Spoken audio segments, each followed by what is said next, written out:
In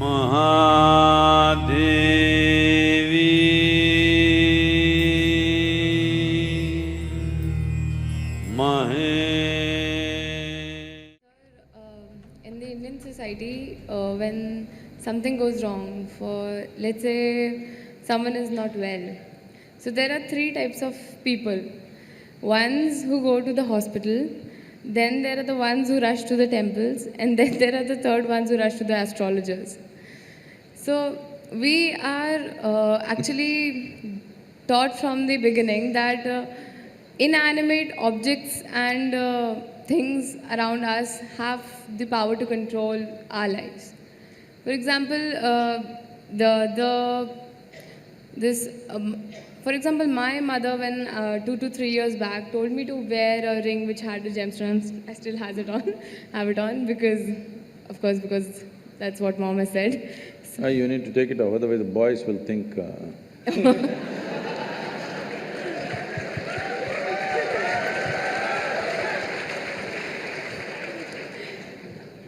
But good luck, you keep it in the pocket. If it's on your finger, they will think you're… See, human life is made in such a way, particularly human life. For all the animals, nature has fixed clear-cut path, what they can do, what they cannot do. Their lives happen between two lines. They cannot go below that, they cannot go above that. Within that they live. That's why they look so sure and certain, and they're peaceful. Once their stomach is full, they're all peaceful. Do you see this? Hello? Are you on talking terms with me or no? Do you see all the animals, once their stomach is full, they are peaceful.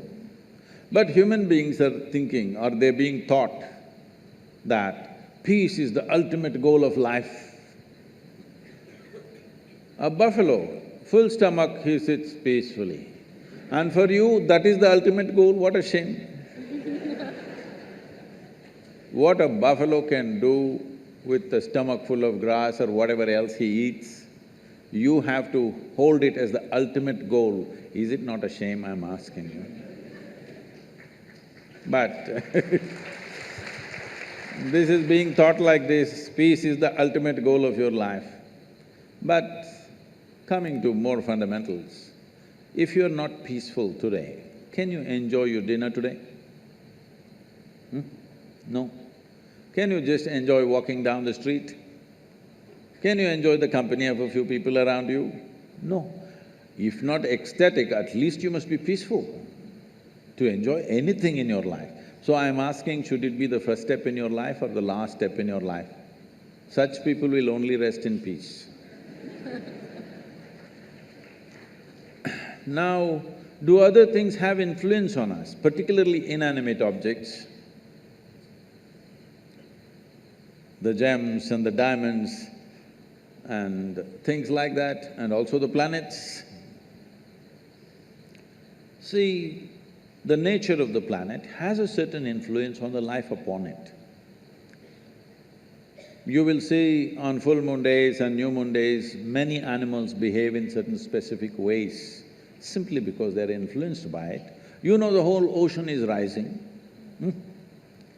When ocean, which is millions and millions of tons of water, is able to rise, when 72% of your body is water, you think it won't rise at all? It does. So, I don't know if you're conscious of it, but in India, most people are, not only in India, in anywhere, wherever there are mental asylums and things, they are conscious of it. On full moon days and new moon days, people get exaggerated levels of disturbance in their minds. So people think new moon and full moon will cause madness. No, that's not the truth. If you're very loving, full moon day you will become more loving. If you're very joyful, on a full moon day you will become more joyful. If you're a little crazy, you'll get little more crazy. Whatever is your quality gets little hyped on that day. So those who are romantic, they want full moon day. Those who want to meditate, they want full moon day. Those who are a little mad, they don't want full moon day. Essentially, it's hyping things up a little bit. Of course, today there is another kind of textbook science which is going on, which doesn't observe anything except what happens in the laboratory. These people are going on saying, this is all rubbish, this, that. No, if you pay attention to your own body, you will know, without looking up, without looking at the calendar, you will know when is full moon day, when is new moon day, by yourself, simply if you pay sufficient attention to your own system, because it's visible in your system. Certain behavior is there. But with a human being, the problem is, or people seeing it a problem, any possibility, if you do not explore that possibility, in your eyes, it looks like a problem. What is a problem is always a possibility, isn't it? You don't like it? What is a possibility? If you do not explore it, if you do not realize what is the possibility, it seems like a problem to you. So, do inanimate things have impact on you? Yes, if you allow it, because this is the human predicament that who you are is not determined by nature, it is left open for you. Left open for you means you are the only creature on this planet who's been given the freedom to shape your own life. Is it a small thing? This is a product of millions of years of evolution that today, after all these creatures from a single-celled animal, after these millions of forms, here we are sitting, this is the only creature which can shape its own life the way it wants. Every other creature has to live by the laws of nature. We can shape our own lives. It is this freedom that human beings are suffering. If you're suffering your bondage, it's all right. If you're suffering your freedom, you're a disaster, isn't it?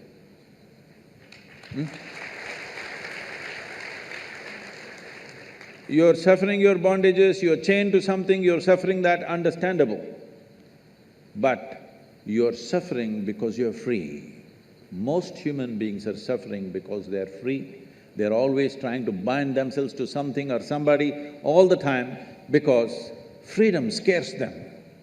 Because freedom is a pathless path. Freedom is an open terrain, there's no fixed line. Because there is no fixed pathway, most people feel terrified. But the highest value in human life is freedom, isn't it so? Hello? In this culture, the highest value in this culture is not God, not heaven. Mukti, moksha, liberation, freedom is the highest value. Established that no matter what you do, you must seek mukti. You can do whatever you do with your life, but all that process should be towards your liberation. You must be moving towards higher and higher levels of freedom on a daily basis. Otherwise, your life is not worth it because you're getting entangled with the process of life. Even if you go to heaven, it's an entanglement.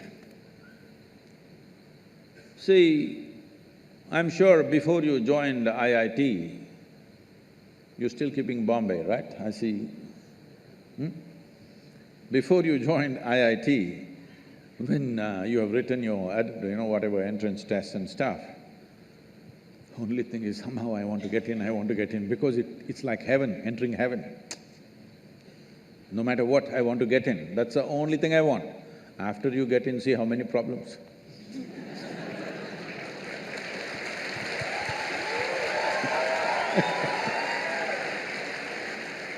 I'm asking you a simple question.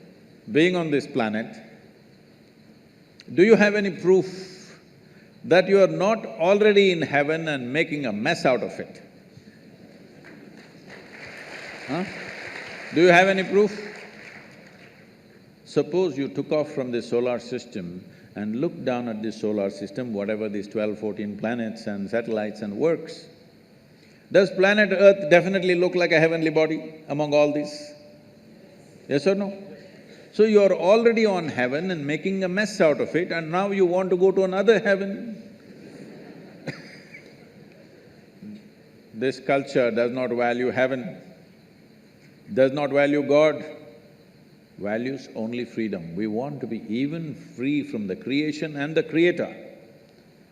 Mukti, moksha is the ultimate value because this is not a philosophical value, this is not a religious value. This is something every life is longing for. Only thing is, most human beings are short-sighted that they long for it in installments. See, whatever people are seeking right now, if they have nothing, they will say, if I get 100 rupees per day, Shiva, that's all I want, that's a prayer. 100 rupees fell. 100 rupees, fine, 3 days, 100 rupees, fine. Fourth day, only 100 rupees, Shiva. What's the problem with you? Are you so stingy? At least 1,000 rupees a day. Okay, 1,000 rupee note, is it in legal tender, 1,000 rupee note? Huh? No, okay, 2,000 rupees fell. I don't want to get into trouble with that. Where is 1,000 rupees falling for Sadhguru? Where does he have? No, 2,000 rupees fell. You asked for 1,000, 2,000 fell. Wonderful Shiva, fantastic. After 10 days, only 2,000 rupees. It doesn't matter how much it falls, something more, isn't it? This is not about money. People think it's about money. People think it's about wealth, power, pleasure, love, knowledge. No, these are all different currencies. Essentially, you're looking for expansion because you feel suffocated. If we keep you in the same place for too long, you feel suffocated, you want expansion, you want to be something more all the time. Yes or no? Always something more. Will you settle with fulfillment? No, you will look at other planets, you will look at the new galaxies. So there is something within a human being which wants to expand limitlessly. That means it wants to be free, nothing else. Looking at this carefully, observing the nature of the life within, that it wants to expand in a limitless way, the only thing it is longing for is to become boundless. That means it's seeking freedom. That is why in this culture we established the highest value is mukti or moksha, which means liberation or freedom, not heaven, because heaven is just another place. Maybe little better accommodations, but same trouble after some time, isn't it?